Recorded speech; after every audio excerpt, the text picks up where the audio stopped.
సర్వశక్తిమంతుడైన యేసుక్రీస్తు ప్రభు వారి యొక్క శ్రేష్టమైన నామంలో కూడి చేరి వచ్చిన దేవుని పిల్లలైన అందరికీ నా హృదయపూర్వక వందనాలు తెలియపరుస్తున్నాను. ప్రభు మిమ్మల్ని నిండారుగా దీవించునుగాక. దేవుని వాక్యాన్ని చదువుకుందాం. పరిశుద్ధ గ్రంథమైన బైబిల్లో నుండి విలాప వాక్యముల గ్రంథం 3వ అధ్యాయము, విలాప వాక్యముల గ్రంథం 3వ అధ్యాయము 23వ వాక్యాన్ని చదువుకుందాం. 3వ అధ్యాయం 23వ వాక్యం. అనుదినము నూతనముగా ఆయనకు వాత్సల్యత పుట్టుచున్నది, నీవు ఎంతైనా నమ్మదగిన వాడవు. చిన్న ప్రార్థన చేసుకుందాం. తండ్రి, నీ వందనాలు. చదవబడిన వాక్యంలో నుండి మాతో మీరు మాట్లాడమని, కృప చూపించమని, వాక్యం మీది మాట్లాడేవారు మీరు గనుక మీరే మాతో మాట్లాడి నీ నామమునకు మహిమ, ఘనత, ప్రభావాలు మీరు చెల్లించుకోనమని యేసు పరిశుద్ధ నామములో అడిగి వేడుకొనుచు ప్రార్థించుచున్నాము తండ్రి, ఆమేన్. నీకంటే నమ్మదగిన దేవుడెవరయ్యా, నీవుంటే నాతో ఏ భయం లేదయ్యా. నీకంటే నమ్మదగిన దేవుడెవరయ్యా, నీవుంటే నాతో ఏ భయము లేదయ్యా. మేలు కొరకే అన్నీయు జరిగించు యేసయ్యా, మేలు కొరకే అన్నీయు జరిగించు యేసయ్యా. ఇటు వెనకే ఆశీర్వాదం పంపుతావయ్యా, ఇటు వెనకే ఆశీర్వాదం పంపుతావయ్యా. నీకంటే నమ్మదగిన దేవుడెవరయ్యా, నీవుంటే నాతో ఏ భయము లేదయ్యా, నీవుంటే నాతో ఏ భయము లేదయ్యా. మేలు కొరకే అన్నీయు జరిగించు యేసయ్యా, మేలు కొరకే అన్నీయు జరిగించు యేసయ్యా. ఇడు వెనకే ఆశీర్వాదం పంపుతావయ్యా, ఇడు వెనకే ఆశీర్వాదం పంపుతావయ్యా. నీకంటే నమ్మదగిన దేవుడెవరయ్యా, నీవుంటే నాతో ఏ భయం లేదయ్యా, నీవుంటే నాతో ఏ భయము లేదయ్యా. హల్లెలూయా. దేవుని పరిశుద్ధ నామానికి మహిమ కలుగునుగాక. ప్రభునామములో కూడి చేరి వచ్చిన దేవుని పిల్లల్ని మీ అందరికీ నా హృదయపూర్వక వందనాలు తెలియపరుస్తున్నాను. ప్రభు మిమ్మల్ని నిండారుగా దీవించునుగాక. చదవబడిన దేవుని వాక్యంలో ఇర్మియా గ్రంథం, అలాగే విలాప వాక్యముల గ్రంథం ఎవరి చేత వ్రాయబడింది అంటే, దేవుడు తనను ప్రేరేపించగా దైవజనుడు, ప్రవక్త అయిన ఇర్మియా గారు ఈ గ్రంథాన్ని రాస్తూ వచ్చాడు. విలాపము అనగా కన్నీరు, విలాపం అంటే కన్నీరు.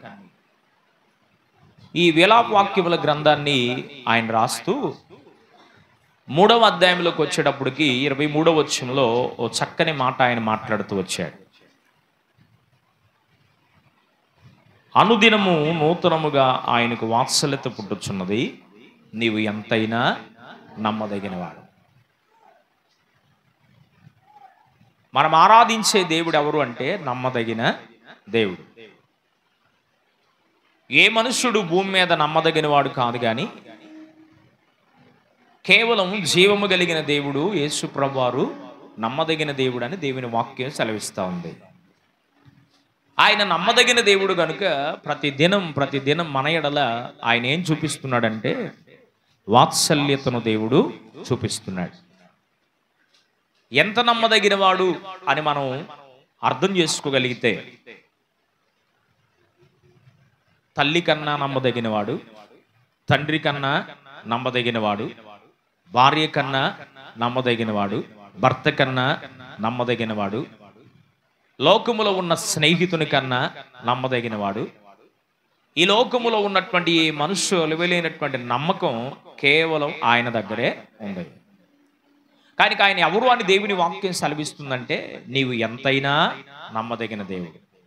ఇంత అని కొలవగొలడానికి కానీ, ఇంత అని మనం చెప్పడానికి కానీ హద్దులు అవధులు లేనటువంటి నమ్మకం యేసు ప్రభువారిలో ఉంది. యేసయ్యకు ఉన్నటువంటి ప్రాముఖ్యమైనటువంటి స్వభావం ఏంటంటే నమ్మకత్వమే. యేసుప్రభు వారికి ఉన్న స్వభావం ఏంటి? నమ్మకత్వం. ఆయన మంచివాడు గనుక నమ్మకమైనటువంటి స్వభావాన్ని కలిగిన వాడని దేవుని వాక్యములో మనం గమనించవచ్చు. కనుక ఆయన ఎంతైనా నమ్మదగిన వాడు. ఈ ఉదయకాల సమయంలో 2 ప్రాముఖ్యమైనటువంటి మాటలు మీతో మాట్లాడడానికి కొరకే ప్రేరేపించబడుతున్నాను. నమ్మకంగా ఉంటే వారికి దేవుడిచ్చే ప్రతిఫలం ఏంటి? నమ్మకంగా ఉంటే దేవుడు వారికి ఇచ్చే ప్రతిఫలం ఏ విషయాల్లో మనం నమ్మకంగా ఉండాలి? బైబిల్ గ్రంథంలో ఎవరు నమ్మకస్తులుగా ఉన్నారు? బైబిల్ గ్రంథంలో ఎవరు నమ్మకస్తులుగా దేవుని చేత ఎన్నిక చేయబడ్డారు? రండి దేవుని వాక్యంలోనికి వెళ్దాం. ద్వితీయోపదేశకాండ గ్రంథం 7వ అధ్యాయము 9-10 వచనాలు మనం చదివితే 7వ అధ్యాయము 9-10 వచనాలు. కాబట్టి మీ దేవుడైన యెహోవా తానే దేవుడనియు తన్ను ప్రేమించి తన ఆజ్ఞలను అనుసరించి నడుచుకొని వారికి తన నిబంధనను స్థిరపరచువాడును, 1000 తరముల వరకు కృపచూపువాడును, నమ్మదగిన దేవుడనియు తన్ను ద్వేషించిన వారిలో ప్రతి వానికి బహిరంగముగా నశింపచేయుటకు వానికి దండన విధించువాడనియు తెలుసుకొని ఉన్నాడు. దేవునికి మహిమ కలుగునుగా. హల్లెలూయా. దేవుణ్ణి ఎవరైతే నమ్ముకుంటారో, దేవుని పైన ఎవరైతే ఆధారపడతారో, ఆయన ఆజ్ఞలను అనుసరించి ఎవరైతే నడుస్తారో 1000 తరముల వరకు వారిని స్థిరపరిచేంత నమ్మదగిన వాడు. దేవునికి స్తోత్రం చేద్దాం. హల్లెలూయా. ఆయన ఆజ్ఞలను అనుసరించి నడుచుకునేటువంటి వారి జీవితాల్లో కృప చూపడమే కాదు, స్థిరపరచడమే కాదు, తరముల వెంబడి తరములు 1000 తరముల వరకు ఆయన నమ్మదగిన దేవుడని దేవుని వాక్యములో మనం గమనించగలుగుతున్నాం. దేవుని వాక్యములో సామెతల గ్రంథం 11వ అధ్యాయం, సామెతల గ్రంథం 11వ అధ్యాయము 13వ వాక్యాన్ని, అలాగే 13వ అధ్యాయము 17వ వాక్యాన్ని, సామెతల గ్రంథం 11వ అధ్యాయము 13వ వచనం. అమ్మా చదువురా. నమ్మకమైన స్వభావము గలవాడు సంగతిని దాచును. దేవునికి మహిమ కలుగునుగా. హల్లెలూయా. 13వ అధ్యాయము 17వ వచనం. దుష్టుడైన దూత కీడునకు లోబడను, నమ్మకమైన రాయబారి ఔషధము వంటి వాడు అని రాయబడింది. Praise the Lord. హల్లెలూయా. అందుకని యేసు ప్రభువు వారు ఈ లోకంలో సజీవుడిగా ఉన్నటువంటి దినాల్లో ఆయన చెప్తూ వచ్చాడు, ఒక తల్లి గర్భములో నుండి వచ్చినటువంటి నీ సొంత సహోదరుని కూడా నమ్మొద్దు అన్నాడు. ఎవరినంట? నీ సొంత సహోదరుని కూడా నమ్మొద్దు అని చెప్పడానికి కారణం ఏంటి అంటే, నమ్మకమైన వారు అని మనం అనుకుంటున్నాం, కానీ వాళ్ళే మోసగించేటువంటి పరిస్థితులు కనబడతా ఉన్నాయి. ఒక మనిషిని నమ్మేటువంటి రోజులు ఇవి కాదు. నా తన మన అనుకునే రోజులు ఎప్పుడో పోయినాయి. ప్రతి వానిలో ఏముందంటే స్వార్థం, నేను నాది అనేది పనిచేస్తుంది. కనుక మనల్ని నమ్ముకొని ప్రయాణం చేస్తున్నటువంటి వారి జీవితాలకు ఏమేలు చేద్దామని ఆలోచించేవాళ్ళు లేడు. కానీ ఏం ఆలోచిస్తున్నాడంటే, నేను బాగుండాలి, నా తర్వాత నా పిల్లల భవిష్యత్తు బాగుండాలి, నా తర్వాత నా కుటుంబ సభ్యులు బాగుండాలి, నన్ను అనుసరిస్తున్నవారో వెంబడిస్తున్నవారో నాతో పాటుగా ఉన్నవారి సంగతి వారు ఏమైపోయినా పర్వాలేదు. ఇట్లాంటి పరిస్థితుల్లో ఉంది మానవుని యొక్క వ్యక్తిగత జీవిత అనుభవం. అయితే దేవుని వాక్యంలో మనం చదువుకున్నాం, నమ్మకమైనటువంటి మనస్సు కలిగినటువంటి రాయబారి ఔషధము వంటి వాడు అని రాయబడింది. Praise the Lord. హల్లెలూయా.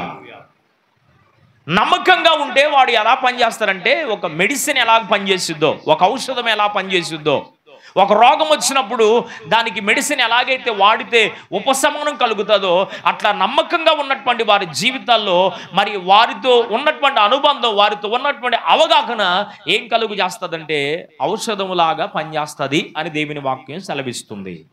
అపోస్తలుడైన పౌలు కొరింథీయులకు రాసినటువంటి మొదటి పత్రిక 1వ అధ్యాయము 9వ వచనములో మనం జ్ఞాపకం చేసుకుంటే, అపోస్తలుడైన పౌలు మన ప్రభువు అయిన యేసుక్రీస్తు తాను కుమారుని సహవాసమునకు మనలను పిలిచిన దేవుడు నమ్మదగిన దేవుడు అన్నాడు. దేవునికి మహిమ కలుగునుగా. హల్లెలూయా.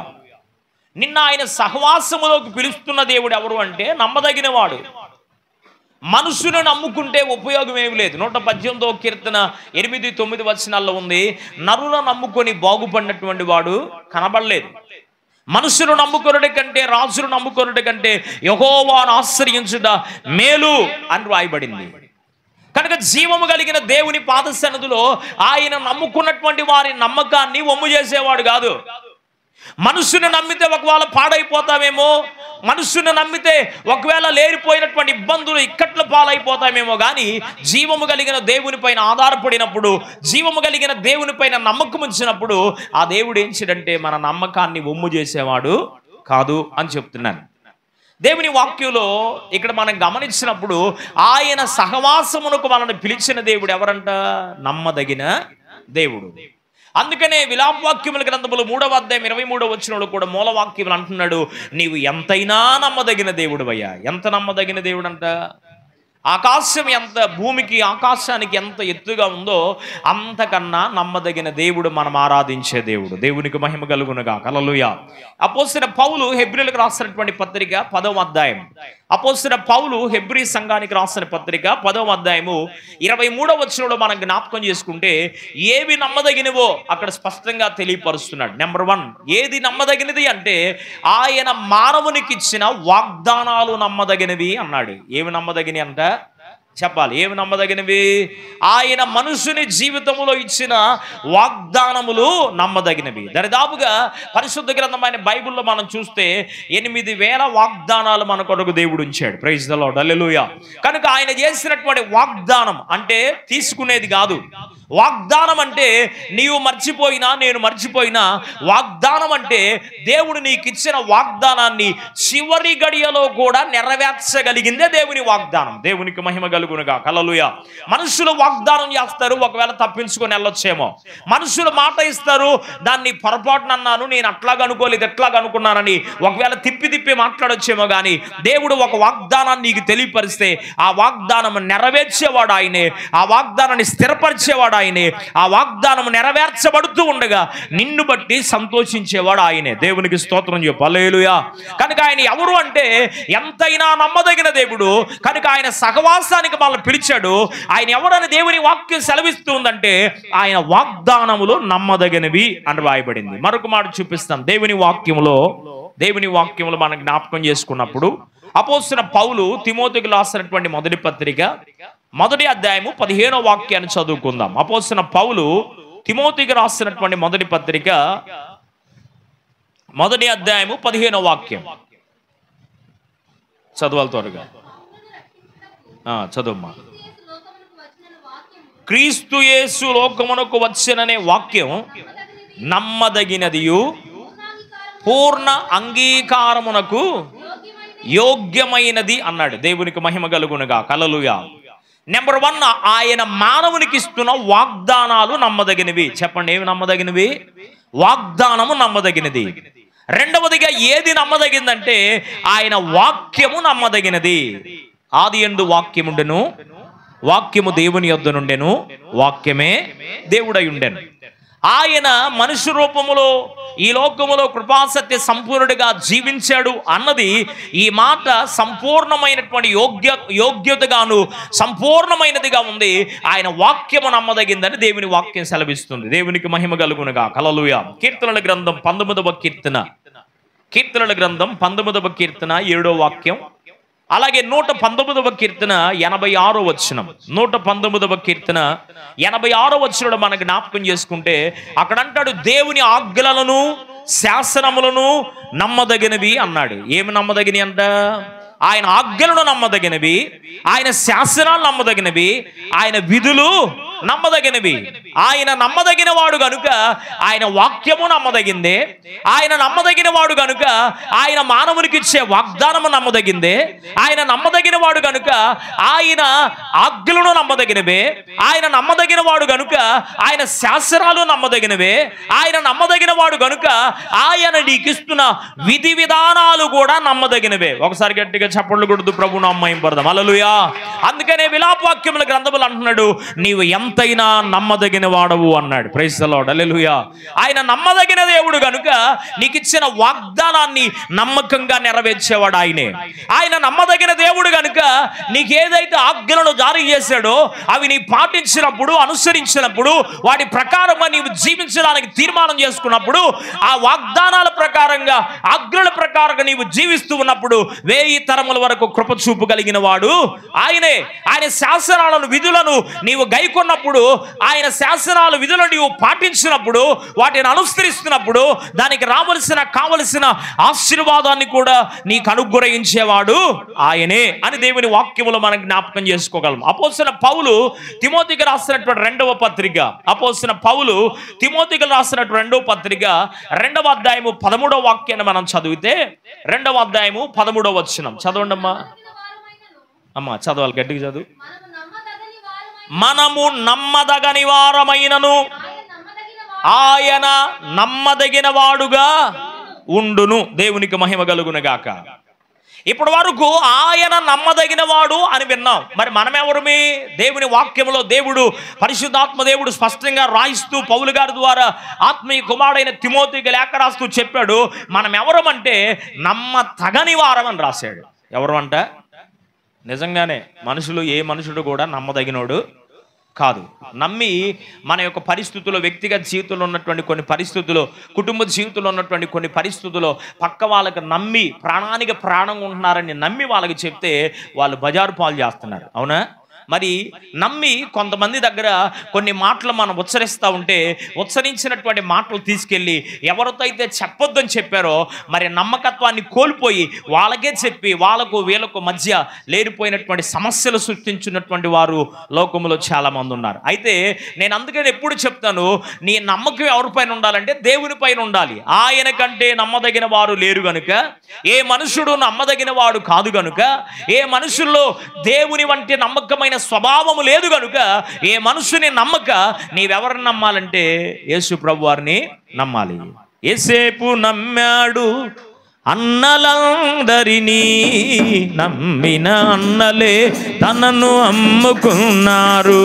యేసేపు నమ్మాడు అన్నలందరినీ, నమ్మిన అన్నలే తనను అమ్ముకున్నారు. నమ్మకురా ఈ లోకాన్ని, నమ్ముకుంటే నిన్నమ్ముకుంటుందిరా. నమ్మకురా ఈ లోకాన్ని, నమ్ముకుంటే నిన్నమ్ముకుంటుందిరా. హైలెస్స హైలో హైలెస్స, హైలెస్స హైలెస్స హైలెస్స హైలో హైలెస్స. యేసయ్య నమ్మాడు శిష్యులందరినీ, నమ్మిన శిష్యుడే తనను అమ్ముకున్నాడు. యేసయ్య నమ్మాడు శిష్యులందరినీ, నమ్మిన శిష్యుడే తనను అమ్ముకున్నాడు. నమ్మకురా ఈ లోకాన్ని, నమ్ముకుంటే నిన్నమ్ముకుంటుందిరా. నమ్ముకుంటే నిన్నమ్ముకుంటుందిరా. హైలెస్స హైలో హైలెస్స, హైలెస్స హైలో హైలెస్స. మనము నమ్మదగిన వారం కాదు, మనం ఆరాధించే దేవుడు ఎవరు? నమ్మదగిన దేవుడు. అందుకని యేసు ప్రభు వారు చెప్తూ వచ్చారు, లోకములో ఉన్నదంతయు 3 మాటలో చెప్పాడు: శరీరాశ, నేత్రాశ, జీవపుడమ్మం. కనుక లోకములో ఇదంతా ఉంది కనుక ఇది కలిగినటువంటి మనుషులు నీవు నమ్మవాక. ఏ మనుషుడు నమ్మదగిన వాడు కాదు అని దేవుని వాక్యం సెలవిస్తుండగా, నమ్మకమైనటువంటి దేవుణ్ణి వెంబడించగలిగితే, నమ్మదగినటువంటి దేవుణ్ణి అనుసరించగలిగితే, నమ్మదగినటువంటి దేవుని పైన నీవు ఆనుకోగలిగితే ఆయన ఎంతైనా నమ్మదగిన దేవుడు కనుక నీకు ఇచ్చిన వాగ్దానాన్ని 100% దేవుణ్ణి నెరవేరుస్తాడు. గట్టిగా చప్పట్లు కొడుతూ ప్రభు నామం పడదాం. హల్లెలూయా. పరిశుద్ధ గ్రంథములో కొంతమంది భక్తులు వారి యొక్క జీవిత అనుభవాల్లో దేవుని యొద్ద నుండి సాక్ష్యాన్ని సంపాదించుకున్నారు. వారిని గురించి 1-2 మాటలు మీకు చూపించి, మరి ఏ విషయాల్లో నమ్మకంగా ఉండాలో, నమ్మకస్తులకు ప్రతిఫలంగా దేవుడు ఏం అనుగ్రహిస్తాడో కొద్ది మాటలు మీకు చూపించి ముగిస్తాం. దేవుని వాక్యములో నెహెమ్యా గ్రంథం 7వ అధ్యాయము 8వ వచనం, నెహెమ్యా గ్రంథం 7వ అధ్యాయం 8వ వచనములో, నెహెమ్యా గ్రంథం 7వ అధ్యాయం 8వ వచనం.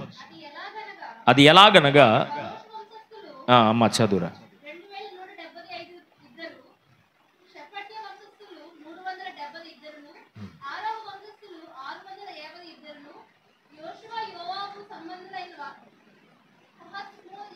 తొమ్మిది అనుకుంటా చూడమ్మా, నెహెమ్యా 9:9 అనుకుంటా. అబ్రహాం గురించి లేదు కదా అక్కడ, లేదు. నెహెమ్యా గ్రంథం 9:9 అనుకుంటా. నీతిమంతుడవయ్యుండి నీ మాట చొప్పున జరిగించదువి, ఐగుప్తులో మా పితరులు పొందిన శ్రమలు నీవు చూచితివి. రైట్. ఆ భాగములో మనం చదువుకుంటా వస్తే ఆ వచనాల్లో మోషే గురించి రాయబడింది. అలాగే హెబ్రీ పత్రిక 3వ అధ్యాయంలో 3, 4, 5 వచనాల్లో కూడా మీరు చదివితే అక్కడ మోషే గురించి ఏమంటాడు దేవుడు అంటే, మోషే నా ఇల్లంతటిలో నమ్మకమైన వాడు అని రాయబడింది. ప్రైజ్ ది లార్డ్, హల్లెలూయా. ఇక్కడేమో నెహెమ్యా గ్రంథంలో మోషే వంటి సాత్వికుడు లేడు అని రాయబడింది.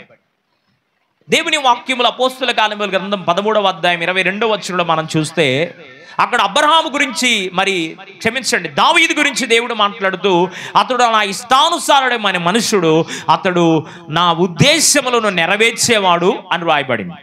దానియేలు గ్రంథం 6వ అధ్యాయంలో మనం చూస్తే దానియేలు గురించి ఏం రాయబడిందంటే, ఆయన నాకు బహుప్రియమైన వాడు అని రాయబడింది. అబ్రహాముడి గురించి ఆదికాండ గ్రంథం 12వ అధ్యాయంలో మరి ఆయన యొక్క వ్యక్తిగత ఆత్మీయ జీవితాన్ని ఈ 4, 5, 6 అధ్యాయాల్లో మనం జ్ఞాపకం చేసుకుంటే, అబ్రహాము దేవుని నమ్మి అది అతనికి నీతిగా ఎంచబడిందని, ఆ దేవుని యొక్క అనుకరణలో, దేవుని యొక్క మార్గములో, గలతీయులకు రాసిన పత్రిక 3వ అధ్యాయం 6వ వచనంలో మనం జ్ఞాపకం చేసుకుంటే, అబ్రహాము దేవుని నమ్మెను, అది అతనికి నీతిగా ఎంచబడింది అని రాయబడుతోంది. కనుక ఈ విధంగా భక్తుల యొక్క ఆత్మీయ వ్యక్తిగత జీవితాలు మనం జ్ఞాపకం చేసుకుంటా ఉంటే, అబ్రహాము మొదలుకొని ప్రకటన గ్రంథములో ఉన్న యోహాను వరకు కూడా ప్రతి భక్తుడు దేవుని పైన పరిపూర్ణంగా ఆధారపడి, దేవుని పైన నమ్మకత్వాన్ని కలిగి, దేవుని పైన విశ్వాసాన్ని కలిగి వారి యొక్క యాత్రను కొనసాగిస్తూ వచ్చారు. మరి అబ్రహాం గురించి మనం పలు పర్యాయాలు ధ్యానం చేస్తూ వచ్చాం. రోమాపత్రికలో ఉంటది, నిరీక్షణకు ఆధారము లేనప్పుడే అబ్రహాము దేవుని నమ్మాడు. ఆధారం ఏమి లేదు, కానీ దేవుణ్ణి నమ్ముకున్నాడు. దేవుణ్ణి నమ్ముకున్న వల్ల అవంతరాలు, అడ్డుబండలు తన జీవితంలో ఎదురైనా అలాగే కొనసాగుతూ వెళ్ళిపోయాడు. అబ్రహామును దేవుడు అన్ని విషయాల్లో ఆశీర్వదిస్తూ వచ్చాడు. మరి మోషే జీవితంలో కూడా మిక్కిలి నమ్మకమైనటువంటి మనస్సు కలిగిన వాడిగా, సాత్వికుడిగా మోషే ఉన్నాడు. మోషేను దేవుడు హెచ్చించి గణపరిచినట్లుగా మనం చూస్తా ఉన్నాం. అలాగే భక్తుడైనటువంటి దావీదు యొక్క వ్యక్తిగత జీవితంలో నమ్మకముగా ఉన్నాడు. దేవుని దగ్గర గొర్రెలు కాసుకున్నప్పుడు నమ్మకంగా ఉన్నాడు. రాజుగా సింహాసనం ఎక్కించినా కానీ అదే నమ్మకత్వాన్ని కోల్పోక దేవుని యొద్ద ఉన్నాడు. కనుక దేవుడే అతని గురించి సాక్ష్యం చెప్తూ వచ్చాడు, ఇతడు నా ఇష్టానుసారుడైన మనుషుడు. శ్రమైన, సంతోషమైన, కష్టమైన, భారమైన, ఇరుకైన, ఇబ్బంది అయిన దానియేలు, మరి షడ్రకు, మెషకు, అబేద్నెగోల జీవితాల్లో అగ్నిగుండములో పడవేయవలసినటువంటి పరిస్థితి, సింహాల బోనులో పడవేయవలసినటువంటి పరిస్థితి వచ్చినా వారెక్కడ కూడా దేవుని దూషించిన వారు కాదు. ఎక్కడ కూడా వారి నమ్మకత్వాన్ని, దేవుని పైన వారికున్న నమ్మకాన్ని విసర్జించిన వారు కాదు. ప్రైజ్ ది లార్డ్, హల్లెలూయా. సింహాల బోనులో వేసిన మా దేవుడు ఈ సింహాల నోటి నుండి మమ్మల్ని కాపాడగలడని నమ్మాడు. గట్టిగా చప్పట్లు కొడుతూ ప్రభు నమ్మకం. హల్లెలూయా. అగ్నిగుండములో పడవేసిన షడ్రకు, మెషకు, అబేద్నెగోలు దేవుని పైన పరిపూర్ణమైన నమ్మకాన్ని కలిగి మా దేవుడు ఈ అగ్నిగుండములో నుండి మమ్మల్ని తప్పించగలడు అని నమ్మారు. Praise the Lord, hallelujah. కనుక దేవుడు వారి పైన ఉంచినటువంటి నమ్మకం, దేవుని పైన వారుంచిన నమ్మకం, దేవుడి పైన వారుంచిన నమ్మకాన్ని బట్టి దేవుడు వారి జీవితాన్ని ఆశీర్వదిస్తూ, దేవుడు వారి జీవితాన్ని వారి నమ్మకానికి తగినట్లుగా వారిని దీవిస్తూ, గణపరుస్తూ దేవుడు వచ్చాడు. దేవునికి మహిమ కలుగునుగా. హల్లెలూయా. కనుక ఈ ఉదయకాల సమయంలో దేవుని వాక్యాన్ని ఆలకిస్తున్న మన వ్యక్తిగత ఆత్మీయ జీవితాల్లో మన నమ్మకం ప్రభు పైన ఎలాగుంది, ఏ పరిమాణంలో ఉంది? కొంతమంది నమ్మకం మరి ప్రార్థన చేసిన వెంటనే రోగం తగ్గిపోయింది.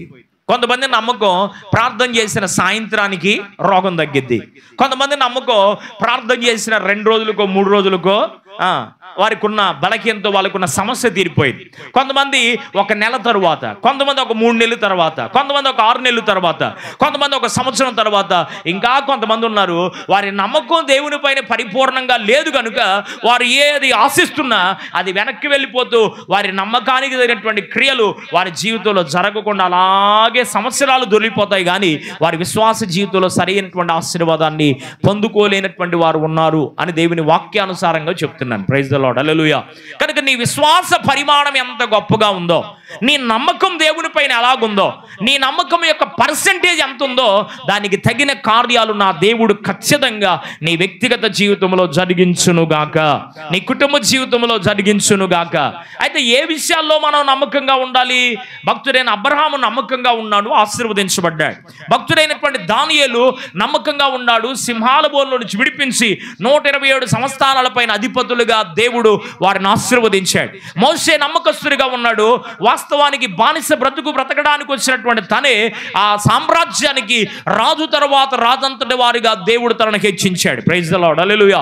ఇలాగ భక్తుల యొక్క ఆత్మీయ జీవితాలను మనం పరిశీలన చేసుకుంటా పోతే, గొర్రెలు కాసుకునే దావీదును తీసుకెళ్లి చక్రవర్తి స్థానంలో దేవుడు నిలబెట్టడానికి కారణం ఏంటంటే అతడు దేవుడి పైన ఉంచినటువంటి నమ్మకం. మనం ఆరాధించే దేవుడు, ఆయన పైన నీవు సరి అయిన విశ్వాసాన్ని కలిగి ఉంటే నీ విశ్వాసానికి తగినటువంటి కార్యాలు ఖచ్చితంగా దేవుడు చేస్తాడు. నేను ఎప్పుడు ఒక మాట చెప్తాను, నీ విశ్వాసం బలంగా ఉంటే బలమైన కార్యాలే దేవుని దగ్గర చూస్తావు. నీ విశ్వాసం బలహీనంగా ఉంటే బలహీనమైన కార్యాలు నీ జీవితంలో జరుగుతాయి, కానీ బలమైన కార్యాలు నీ జీవితంలో జరగడానికి అసలు అవకాశం ఉండదు. అయితే ఏ విషయంలో మనం నమ్మకంగా ఉండాలి? రండి దేవుని వాక్యంలో చూద్దాం. దేవుని వాక్యంలో మనం జ్ఞాపకం చేసుకుంటా ఉన్నప్పుడు దినవృత్తాంతముల 2వ గ్రంథం 31వ అధ్యాయం, దినవృత్తాంతముల 2వ గ్రంథం 31వ అధ్యాయము 20వ వచనాన్ని మనం చదివితే అక్కడ ఏం రాయబడింది అంటే, మనకు అప్పగించబడిన పనిని చేయుటలో నమ్మకంగా ఉండాలి అనుంది. ఏం చేయటం అంట? నీకేది దేవుడు పని అప్పగించాడు. ఇప్పుడు నేనున్నాను, దేవుని సేవ చేయడానికి దేవుడు నన్ను ఎన్నుకున్నాడు. తల్లి గర్భంలో పిలిచి దేవుని సేవకుల చేత ప్రోత్సహించబడి దేవుని సేవను దేవుడు అప్పగించగా దేవుని యొక్క మార్గములో చేయవలసినటువంటి సేవ నేను చేయడానికి దేవుని సేవ చేసేటువంటి పనిని దేవుడు నాకు అప్పగించాడు. దేవునికి మహిమ కలుగునుగాక. హల్లెలూయా.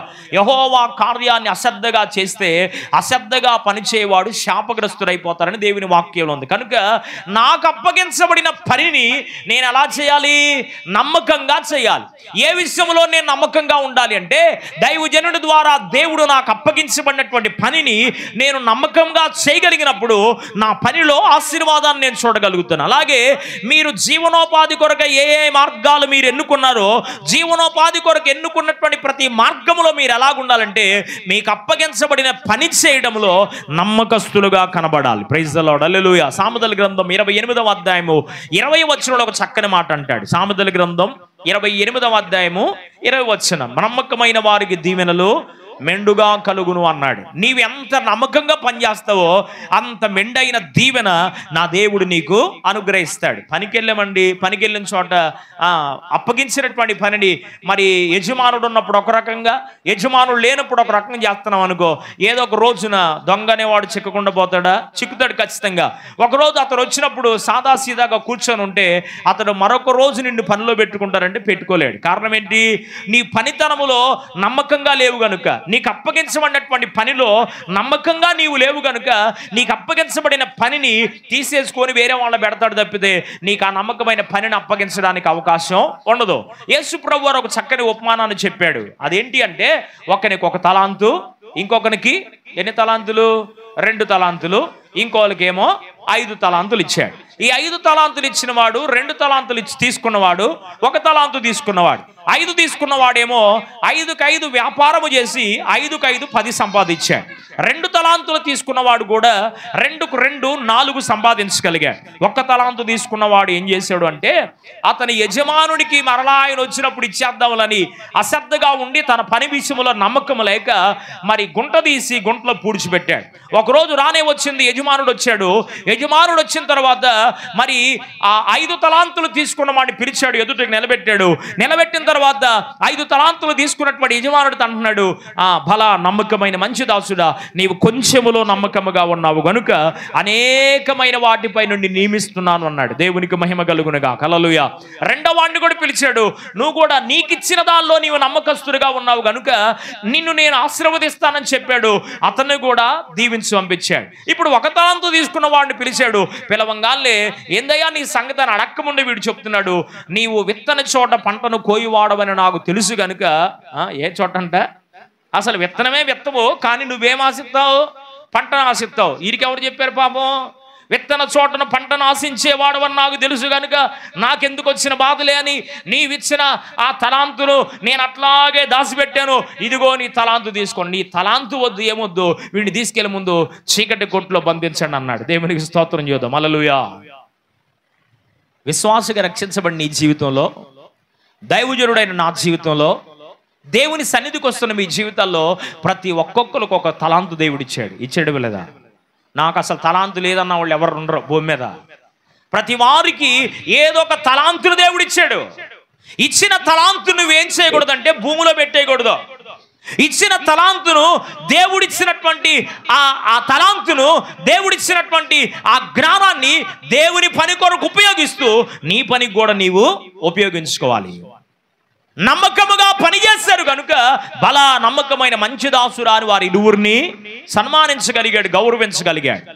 నమ్మకాన్ని కోల్పోయాడు కనుక ఆ వ్యక్తిని కట్టిక చీకటిలో బంధించమని పంపించాడు. కనుక మనం దేవునిలో నమ్మకంగా ఉండాలంటే మనకు అప్పగించబడినటువంటి, అది పరిచర్య అయినా, కుటుంబ విషయమైనా, పని పాటలైనా, నీకేది దేవుడు అప్పగించాడో ఆ పని విషయంలో నమ్మకస్తురాలుగా నీవు ఉండాలి. రెండో మాట చెప్తున్నాను. లూకాసు సువార్త 16వ అధ్యాయం, లూకాసు సువార్త 16వ అధ్యాయం 10వ వచనం, మత్తయి సువార్త 25వ అధ్యాయము 21వ వచనం. అక్కడ కూడా ఏం రాయబడిందంటే, మనకి ఏది దేవుడిచ్చాడో దాన్ని తృప్తి పడుతూ కొంచెములో, మనకిచ్చినటువంటిది కొంచెములో మనం ఏముండాలంటే నమ్మకస్తులుగా ఉండాలి. నీకు విస్తారంగా దేవుడు ఇవ్వకపోవచ్చు, నీకు విస్తారంగా అందరిని ఆశీర్వదించినట్టు నిన్ను ఆశీర్వదించకపోవచ్చు, అయినా నీకు ఇచ్చిన దానిలోనే నీవేం కలిగి ఉండాలంటే తృప్తి కలిగి ఉండాలి. ఈ మాటను మీకు ఇంకా క్లారిటీగా క్లియర్గా అర్థమవడం అని చెప్తాను. ఫిలిప్పీయులకు రాసిన పత్రిక 4వ అధ్యాయంలోకి రండి. ఫిలిప్పీయులకు రాసిన పత్రిక 4వ అధ్యాయం మనం చూస్తే, 4వ అధ్యాయంలో అక్కడ చక్కని మాట అపోస్తలుడైన పౌలు గారు మాట్లాడుతూ ఆయన చెప్తున్నటువంటి మాటను మీకు జ్ఞాపకం చేస్తాను. 4వ అధ్యాయం 12వ వచనం, 11, 12 వచనాలు. నాకు కొదువ కలిగి ఉన్నందున నేను ఇలాగ చెప్పట్లేదు, నేనే స్థితిలో ఉన్నను ఆ స్థితిలో సంతృప్తి కలిగి ఉండ నేర్చుకొని ఉన్నాను. దీన స్థితిలో ఉండ నేను ఎరుగుదును, సంపన్న స్థితిలో ఉండ నేను ఎరుగుదును. ప్రతి విషయంలోనూ అన్ని కార్యములలోనూ కడుపు నిండి ఉండుటకును, ఆకలి కొని ఉండుటకును, సమృద్ధి కలిగి ఉండుటకును, లేమిలో ఉండుటకును నేర్చుకొనుచున్నాను అన్నాడు. దేవునికి మహిమ కలుగునుగా. హల్లెలూయా.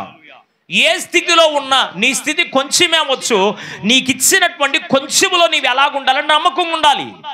నెంబర్ 1, నీకు ఇచ్చిన పని విషయంలో, ఉద్యోగ విషయంలో, వ్యాపార విషయంలో, ఒకవేళ దేవుని సేవ చేస్తుంటే దేవుని సేవ విషయంలో, ఒకవేళ పరిచర్య చేస్తుంటే పరిచర్య విషయంలో, నీకు అప్పగించబడిన కుటుంబ విషయంలో నీ బాధ్యత నీవు నెరవేర్తిస్తూ నమ్మకస్తునిగా దేవునికి కనబడాలి, నమ్మకస్తురాలుగా దేవునికి కనబడాలి.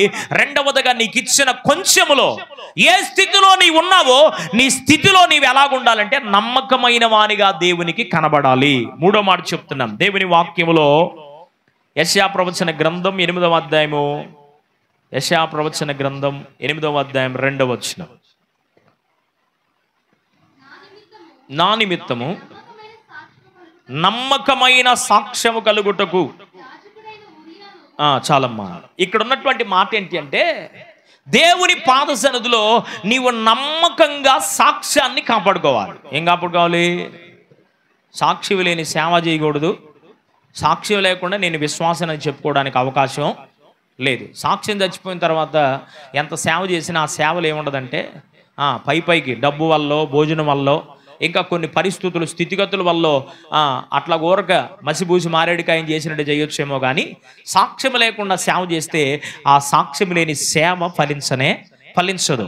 సాక్ష్యం లేనటువంటి వ్యక్తిగత జీవితాలు కూడా ఆశీర్వాదకరంగా ఉండలేవు. ఎక్కడ ఉన్నా, ఉద్యోగంలో ఉన్నా, వ్యాపారంలో ఉన్నా, పనిలో ఉన్నా, ఇంట్లో ఉన్నా, వేరే స్థలములో మనం ఎక్కడున్నా మన సాక్ష్యాన్ని పోగొట్టుకోకూడదు.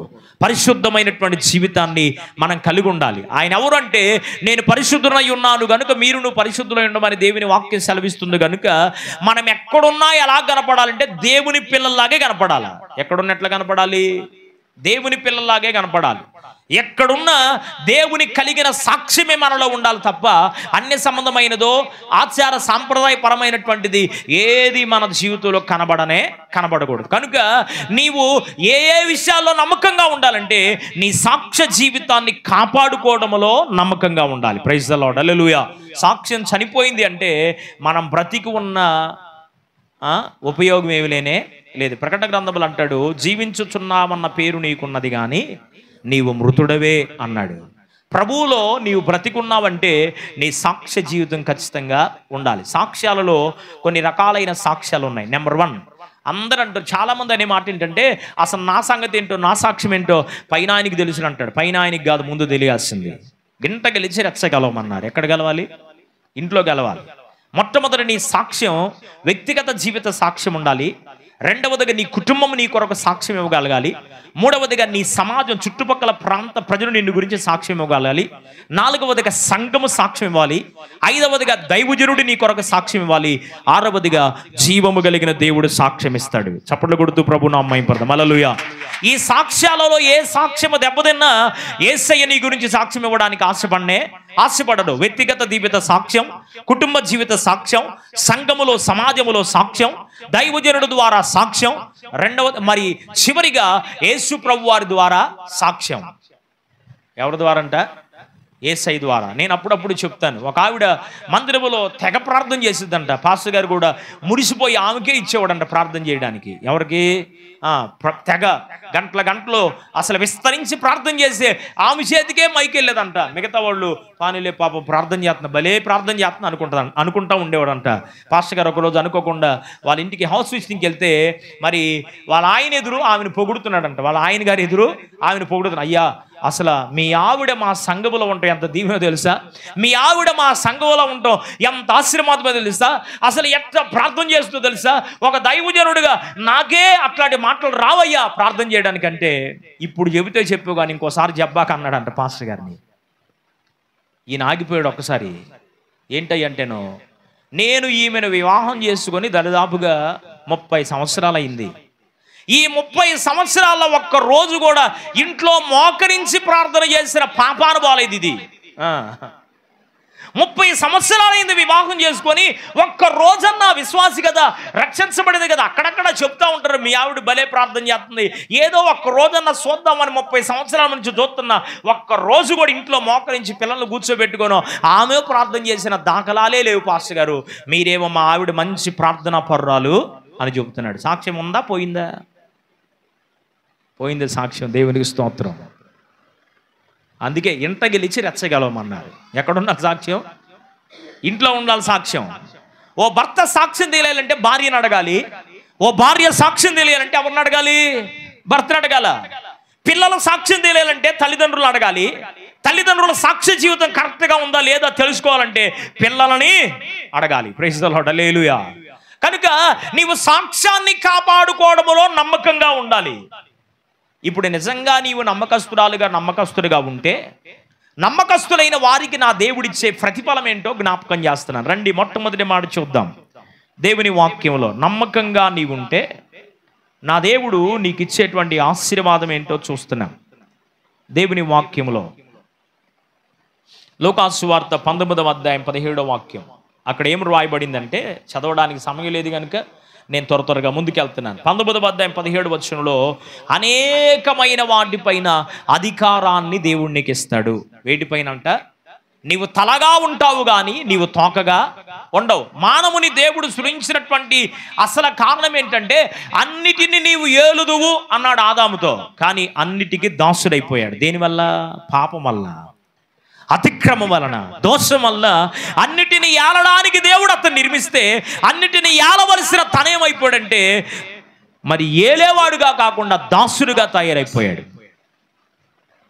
సామెతల గ్రంథము 3వ అధ్యాయం 6వ వచనంలో ఉంటుంది ఒక చక్కని మాట, నీ ప్రవర్తనంతటి పైన ఆయనకు అధికారం ఇమ్ము, అప్పుడు నీవు ఘనంగా ఉంటావు. ఎవరికి ఇవ్వాలి అధికారం? నీ ప్రవర్తన అంతటి పైన దేవుడికి ఇవ్వాలి. నేను ఈ మాట అంటే నా దేవునికి కోపం వస్తుందేమో, నేను వెళ్ళకూడని నీ స్థలానికి వెళ్తే నా దేవునికి బాధ కలిగించిన వాడిని అవుతానేమో. నేను ఆలోచించినటువంటి ఈ ఆలోచన నేను ఆలోచిస్తే దీని వలన నా దేవునికి ఇబ్బంది కలుగుతాదేమో. ఈ మనస్సు కలిగి నీవు ఆలోచన చేస్తూ ఉంటే నిన్ను తలగా నా దేవుడు ఉంచుతాడు కానీ తోకగా నా దేవుడు ఉంచడు. భక్తుల జీవిత చరిత్రలు మనం చూస్తూ వచ్చాం.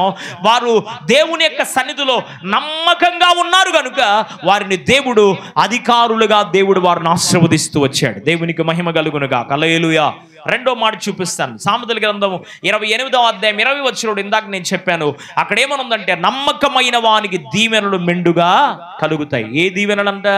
కొద్దిగా దీవెనలు కాదు. నమ్మకంగా ఉంటే మెండైన విస్తారమైనటువంటి దీవెనలు దేవుడు నీకు అనుగ్రహిస్తాడు. మూడో మాట చూపిస్తాను. మత్తయి సువార్త 25వ అధ్యాయం, మత్తయి సువార్త 25వ అధ్యాయము 21వ వచనం మీరు చదివితే అక్కడ ఏం రాయబడిందంటే యజమానుని సంతోషములో మీరు పాలు పొందేటట్లుగా చేస్తాను అన్నాడు. మన యజమానుడు ఎవరు చెప్పాలి. యజమానుని సంతోషములో మీకు పాలు పంపులు పొందినట్లుగా అవకాశాన్ని దేవుడు ఇస్తాడు. ఎప్పుడు?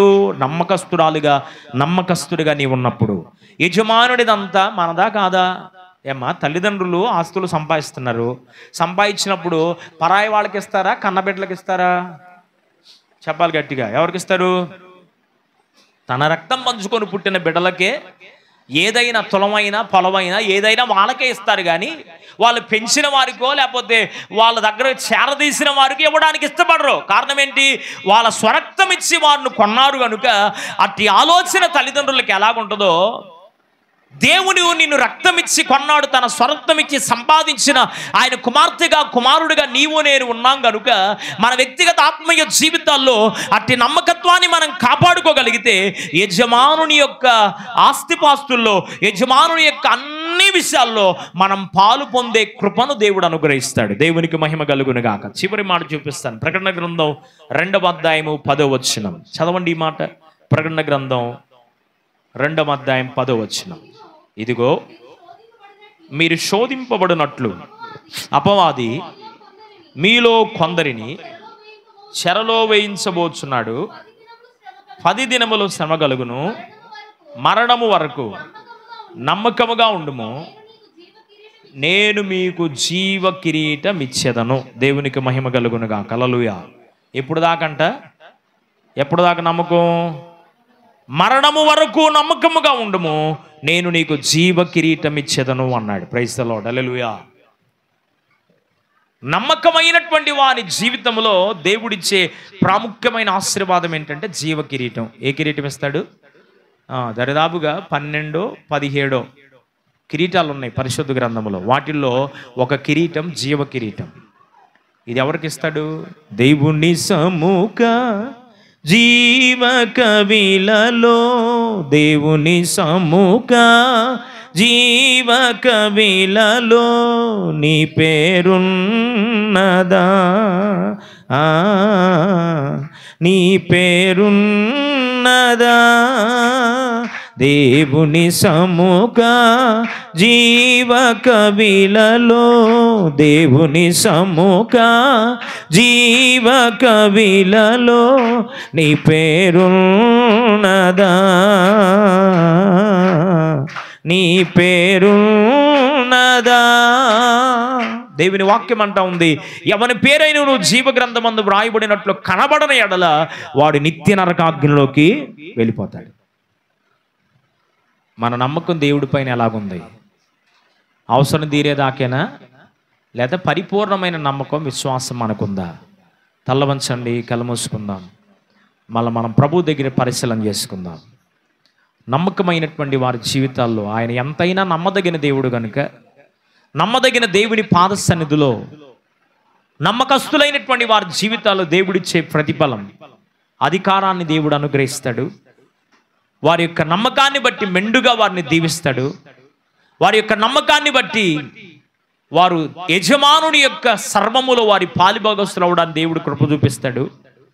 వారి యొక్క నమ్మకాన్ని బట్టి జీవ కిరీటాన్ని దేవుడు అనుగ్రహిస్తాడు.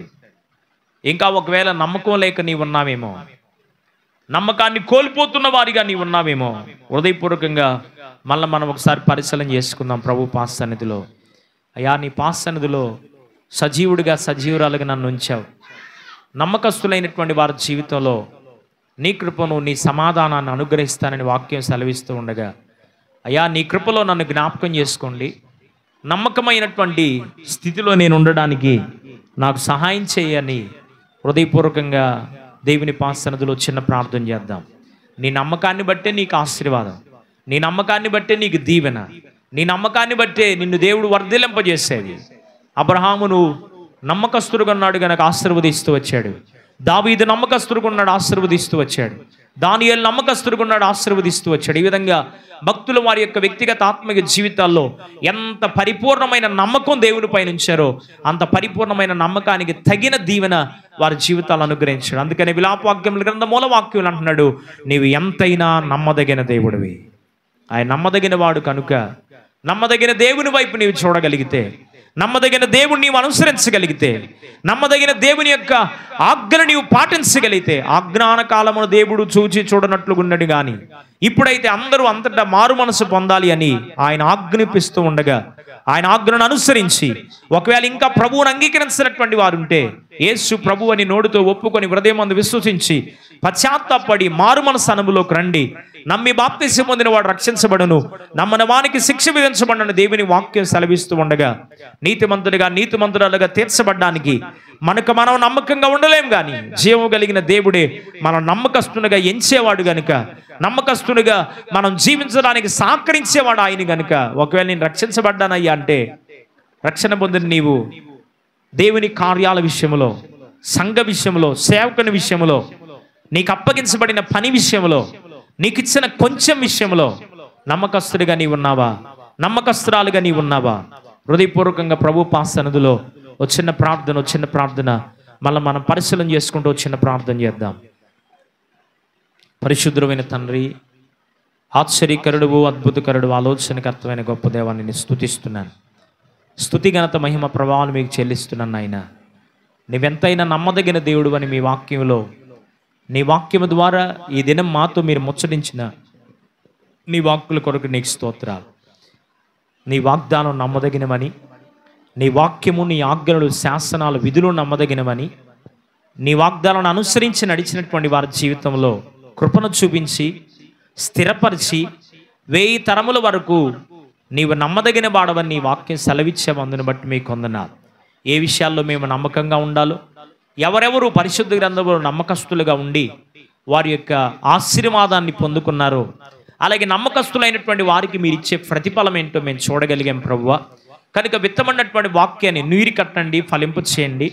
మా అందరి వ్యక్తిగత ఆత్మీయ జీవితాల్లో కూడా మనుషులు నమ్ముకోవడం కంటే నిన్ను నమ్ముకోవడం ధన్యమని, నిన్ను నమ్మినటువంటి వారి యొక్క వ్యక్తిగత ఆత్మీయ జీవితాల్లో పరమైశ్వర్యాన్ని, నాయన పరలోక భాగ్యాన్ని మీరు మాకు అనుగ్రహించమని ప్రార్థన చేస్తున్నాం. తండ్రి మీకు వందనాలు.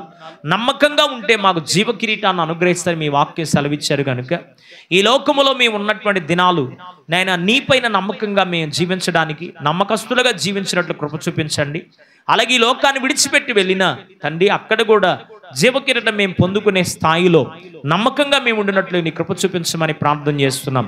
అటు నమ్మకం లేనటువంటి వారి యొక్క జీవితాల్లో అబ్రహాము నిన్ను నమ్మాడు, అది అతనికి నీతిగా ఎంచబడిందని నీ వాక్యం సెలవిస్తూ ఉండగా, ఇంకా వాక్యాన్ని నాయన వింటున్నటువంటి వారి జీవితాల్లో ఒకవేళ విశ్వాసం లేకుండా, నమ్మకం లేకుండా ఉన్నారేమో, నిన్ను నమ్మి వారు నీతిమంతులుగా తీర్చబడినట్లు కృప చూపించి, నమ్మకమైన వారికి మీరు ఇచ్చే మెండైన ఆశీర్వాదాల దీవెనలు పొందుకున్నట్లు సహాయం చేయమని, నాయన వీక్షిస్తున్నటువంటి ప్రజలందరి జీవితాల్లో నీ ఆశీర్వాదాన్ని, నీ కృపను నాయన మీరుంచి దీవించమని, నమ్మకమైన వారిగా మేము నీ రాజ్యములో నీ వచ్చేంత వరకు ప్రభు నమ్మకస్తులుగా కొనసాగడానికి కృపను చూపించమని యేసు పరిశుద్ధ నామములో అడిగి వేడుకొనుచు ప్రార్థించుచున్నాము తండ్రి.